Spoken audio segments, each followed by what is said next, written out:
Banyak pihak meragukan proyek P-Network, meragukan jumlah 100 miliar supply koin bisa bernilai tinggi biarpun P-Network sudah menerapkan sistem lockup hingga 3 tahun. Padahal lockup P berbeda dengan lockup cryptocurrency lain di exchange, biasanya begitu periode lockup di exchange habis, harga koin akan turun, karena tidak ada ekosistem, pemegang koin rata-rata akan melepas koin mereka demi menukar ke uang fiat untuk memenuhi kebutuhannya, lalu pemegang koin pun semakin sedikit karena setelah koinnya habis lalu meninggalkan koin tersebut.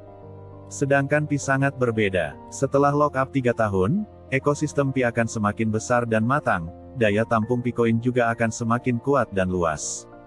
Jika Picoin telah terbentuk kebiasaan barter di ekosistem, dengan sendirinya akan bisa bebas ditukar dengan mata uang global lainnya, dan semua orang akan menyimpan Picoin.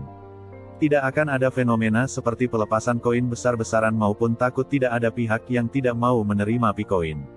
Sama seperti dolar AS, jika semua orang ingin menjual US dollar dan menukarnya dengan mata uang lain, sistem keuangan AS akan segera runtuh. Siapa yang sanggup menampung jumlah US dollar yang begitu besar? Satu-satunya cara mempertahankan nilai tukarnya adalah menjadikannya sebagai mata uang yang bisa diterima dan rela disimpan oleh seluruh masyarakat dunia, karena setiap saat bisa sebagai alat bayar, setiap saat bisa tukar ke mata uang lain. Dan karena itulah menukar ke mata uang lain otomatis menjadi tidak perlu lagi.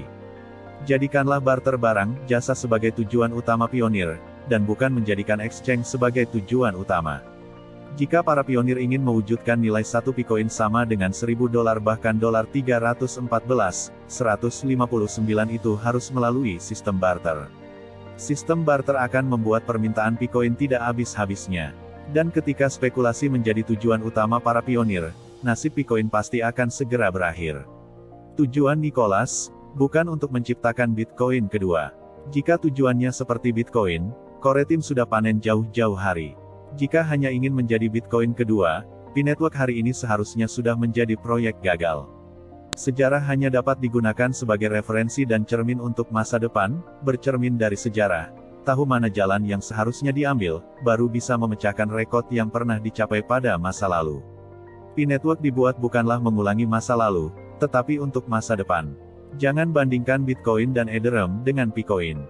Suatu saat, Anda akan menyadari bahwa mereka hanyalah gelombang depan, dan gelombang belakang Picoin jauh lebih kuat. Yang paling penting adalah memahami sistem P-Network. Orang yang tidak mengerti akan bingung sepanjang hari. Kenapa belum KYC? Kenapa Picoin belum bisa dijual? Orang yang mengerti tidak akan mempertanyakan itu, mereka juga tidak perlu dimotivasi. Motivasi hanya untuk mereka yang tidak mengerti P-Network.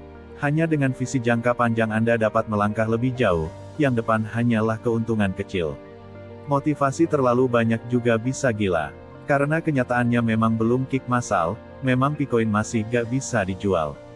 Tujuan motivasi hanya untuk sementara, dan kepercayaan serta pemahaman hakiki baru bisa bertahan lama. P-Network mau lakukan apa saja tidak mengerti, dengan dasar apa Anda mau jual Pi Anda.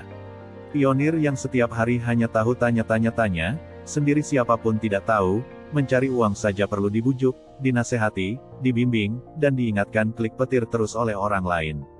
Orang macam ini apa benar bisa mendapatkan uang? Uang itu apa saja tidak paham, setiap hari berpikir untuk menjadi kaya mendadak. Siapa yang tidak ingin menjadi kaya? Tapi kesempatan kaya apakah layak jatuh ke pionir seperti itu? Tingkatkan kesadaran dan pahamilah P-Network. Banyak orang bahkan tidak memiliki kemampuan untuk menyaring informasi, dan mereka menganggap semuanya masuk akal dan benar. Tidak perlu khusus meminta kapan harus KYC, Nicholas tahu persis apa yang seharusnya diperbuat, tidak akan gara-gara sebagian orang menfitnah dan mencaci maki di media sosial lalu mengubah irama kerjanya. Alangkah baiknya waktunya itu dipergunakan untuk membaca white paper, dan semua pengumuman resmi PCT. P-Network tidak menipu sepersen pun dari para pionir, PCT telah habiskan begitu banyak waktu dan biaya untuk proyek ini, mengajak dan memberi kita harapan untuk menjadi kaya apabila proyek ini kelak berhasil. Kesempatan seperti ini Anda pernah ketemu berapa kali dalam hidup Anda? Saya adalah pertama kali, makanya saya sangat menghargainya dan selalu berusaha ikut menyumbang setitik tenaga agar proyek ini bisa berhasil.